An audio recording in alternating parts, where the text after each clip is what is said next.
नमस्ते दोस्तों, आपका स्वागत है हमारे चैनल पर। आज हम एक रोमांचक यात्रा पर निकलने वाले हैं और हमारा गंभीर विषय है आंत की संरचना। इस रहस्यमयी स्थान का खुलासा करने के लिए चलिए इस सफर में हमारे साथ बने रहें।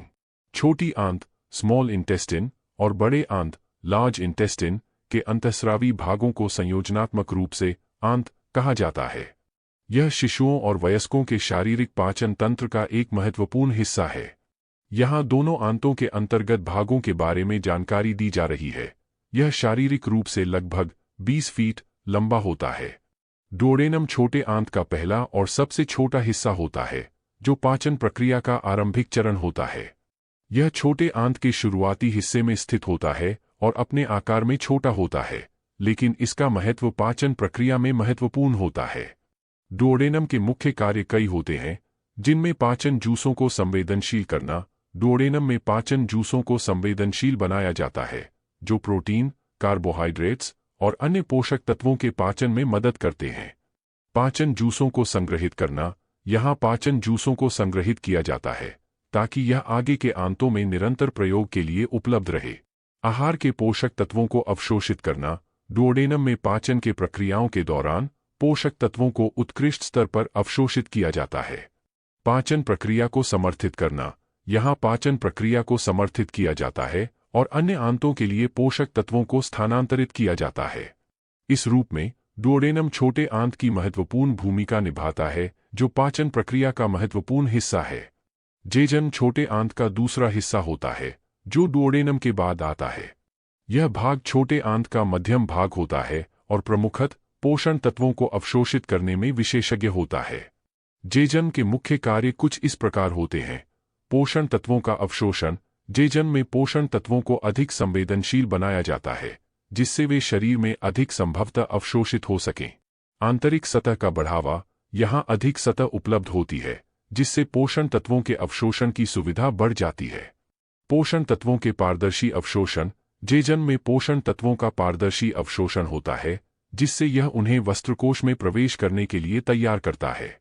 पोषण की प्राप्ति। जेजन भारी मात्रा में पोषण तत्वों को अवशोषित करने की क्षमता रखता है और यहाँ पोषण की प्राप्ति होती है। पोषण तत्वों के संभावित उपयोग।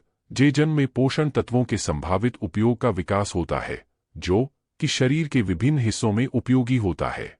इस प्रकार से जेजन छोटे आंत का महत्वपूर्ण हिस्सा है, जो पोषण तत्वों के अवशोषण और प्राप्ति में मदद करता है।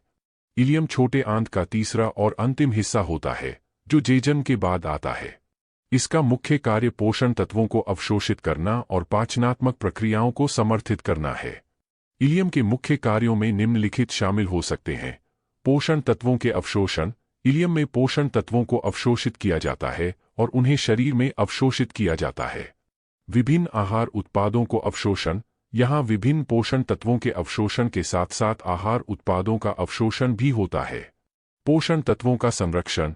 इलियम में पोषण तत्वों का संरक्षण और उनकी आवश्यकतानुसार उपयोग किया जाता है। पोषण तत्वों की संवेदनशीलता। यहाँ पोषण तत्वों की संवेदनशीलता को बढ़ाया जाता है, जिससे उन्हें अधिक संभावित रूप से अवशोषित किया जा सकता है। पोषण तत्वों के अन्य उपयोग। इलियम में पोषण तत्वों के अन्य उपयोग का विकास होता है, जो कि शरीर के विभिन्न क्षेत्रों में उपयोगी होते हैं। इस प्रकार से इलियम छोटे आंत का एक महत्वपूर्ण हिस्सा है, जो पोषण तत्वों के अवशोषण और उपचय प्रक्रियाओं में महत्वपूर्ण भूमिका निभाता है। इसका मुख्य कार्य भोजन के पचन का अधिकांश हिस्सा करना और पोषक तत्वों को शरीर में अवशोषित करना होता है। बड़े आंत लार्ज इंटेस्टिन। बड़े आंत को हिंदी में मलाशय या ग्रहणी भी कहा जाता है। यह लगभग 5 फीट लंबा होता है। आंत्र या अंतराय छोटे आंत का पहला और महत्वपूर्ण हिस्सा होता है। यहाँ पाचन प्रक्रिया का अंतिम चरण होता है और विभिन्न पोषक तत्वों को अवशोषित करता है।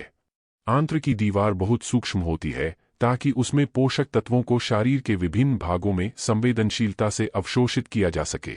इसके अलावा आंत्र में विभिन्न पाचक ऊतक होते हैं, जो पोषक तत्वों को अवशोषित करते हैं और प्रोटीन, कार्बोहाइड्रेट्स, विटामिन और अन्य पोषक तत्वों को शरीर के लिए सुलभ बनाते हैं। कोलन एक महत्वपूर्ण बड़े आंत लार्ज इंटेस्टिन का एक हिस्सा होता है। यह आंत में पाचनात्मक अवशेषों को अवशोषित करने का काम करता है और पानी को अंतिम रूप देता है। कोलन के मुख्य भागों में शामिल होते हैं। आशय कोलन, असेंडिंग कोलोन, बड़े आंत का एक हिस्सा है जो कोलन की प्रारंभिक भाग होता है। यह कोलन का ऊपरी हिस्सा होता है और यह आंतरिक आंत के तुरंत ऊपर चलता है। आशय कोलन का काम है पाचनात्मक अवशेषों को अवशोषित करना और उन्हें कोलन के अन्य भागों की ओर ले जाना। इसके बाद यह आंतरिक आंत के मध्य भाग में स्थित होता है, जहां यह सीधा कोलन, ट्रांसवर्स कोलोन, के साथ मिल जाता है। इस प्रकार आशय कोलन को कोलन के प्रारंभिक हिस्से का महत्वपूर्ण अंग माना जाता है, जो पाचनात्मक अवशेषों को संचित करने और उन्हें कोलन के अन्य भागों में ले जाने का कार्य करता है। सीधा कोलन, ट्रांसवर्स कोलोन, बड़े आंत का एक हिस्सा है जो कोलन का मध्यम हिस्सा होता है। यह कोलन की ऊपरी भाग होता है और यह शरीर के सीधे हिस्से में स्थित होता है। सीधा कोलन का मुख्य काम आहार से पोषित तत्वों को अवशोषित करना होता है और उन्हें अन्य कोलन के हिस्सों में ले जाना होता है। यहाँ भोजन से उपलब्ध पोषक तत्वों का अधिक संवेदनशील अवशोषण होता है और आंतरिक आंत में उनका संचय होता है। इसके बाद यह कोलन के अन्य भागों से मिल जाता है, जैसे कि आशय कोलन, असेंडिंग कोलोन, और अधोलोम कोलन, डिसेंडिंग कोलोन। सीधा कोलन का नाम इसकी सीधी आकृति से आया है, जो कोलन के बाकी हिस्सों की तुलना में अधिक समतल होती है। यह कोलन के पाचनात्मक क्रियाओं का महत्वपूर्ण भाग है और भोजन से प्राप्त पोषण तत्वों को संवेदनशीलता से अवशोषित करने का काम करता है। अधोलोम कोलन, डिसेंडिंग कोलोन, बड़े आंत का एक हिस्सा है जो कोलन का नीचे की ओर चलने वाला हिस्सा होता है। यह कोलन की पीठीय भाग होता है और यह कोलन का नीचे का भाग होता है जो आंतरिक आंत के तुरंत नीचे की ओर चलता है। अधोलोम कोलन का मुख्य काम पाचनात्मक अवशेषों को अवशोषित करना है और उन्हें मल के रूप में संचित करने के लिए तैयार करना होता है। यह भाग भोजन से प्राप्त पोषक तत्वों को अवशोषित करने में मदद करता है और मल को कोलन के अन्य भागों में ले जाता है। अधोलोम कोलन का नाम इसके उत्तरोत्तर गति और स्थान के कारण आया है, क्योंकि यह कोलन का नीचे का हिस्सा है और यह कोलन के अंतिम हिस्से के साथ मिल जाता है जो मल को गुदा के अंत में पहुंचाता है। सिग्मा कोलन, सिग्मोइड कोलोन, बड़े आंत का एक हिस्सा है जो कोलन का अंतिम भाग होता है और यह आंतरिक आंत के बाहर निकलते समय आंत की अंधकोश व मूत्रमार्ग के संपर्क में आता है। सिग्मा कोलन का मुख्य काम पाचनात्मक अवशेषों को अवशोषित करना है और उन्हें मल के रूप में संचित करने के लिए तैयार करना होता है। यहाँ भोजन से उपलब्ध पोषक तत्वों का अधिक संवेदनशील अवशोषण होता है और आंतरिक आंत में उनका संचय होता है। इसके बाद यह कोलन के अन्य भागों से मिल जाता है, जैसे कि आशय कोलन और अधोलोम कोलन। यह कोलन की नामबली का निर्देश करता है कि यह कोलन का उपकरण है जो गुदा के अंत में एक एस या सिग्मा आकार की स्थिति में आता है। यह सिग्मा कोलन आंतरिक आंत के अंतिम चरण का महत्वपूर्ण हिस्सा होता है और मल को गुदा के माध्यम से शरीर से बाहर निकालने में मदद करता है। कोलन में अवशोषित होने वाले पाचनात्मक अवशेषों के साथ साथ पानी को अंतिम रूप देने का काम होता है, जिससे मल को स्थिर किया जा सकता है और शरीर से बाहर निकाला जा सकता है। इसके अलावा कोलन में निरंतर आयरन, पोटेशियम और अन्य पोषण तत्वों को भी अवशोषित किया जाता है। रेक्टम आंत्र के अंतिम हिस्से में स्थित होता है।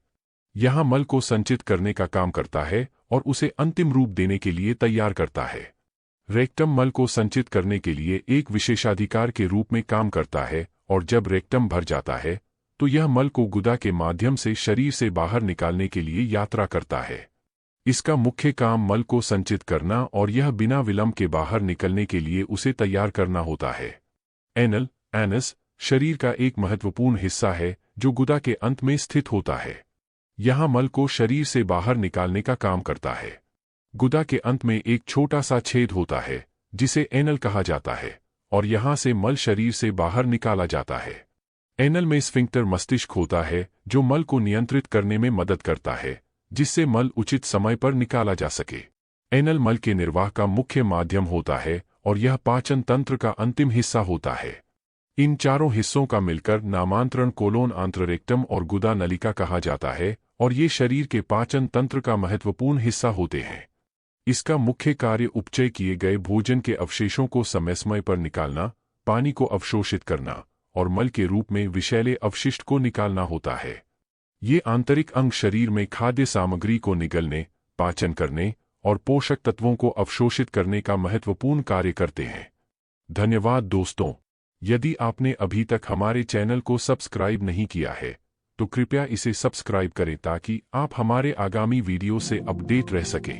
अगर आपके पास किसी और विषय पर सुझाव है तो कृपया नीचे कमेंट्स में हमसे साझा करें। फिर मिलेंगे अगले रोमांचक सफर में। धन्यवाद और नमस्ते।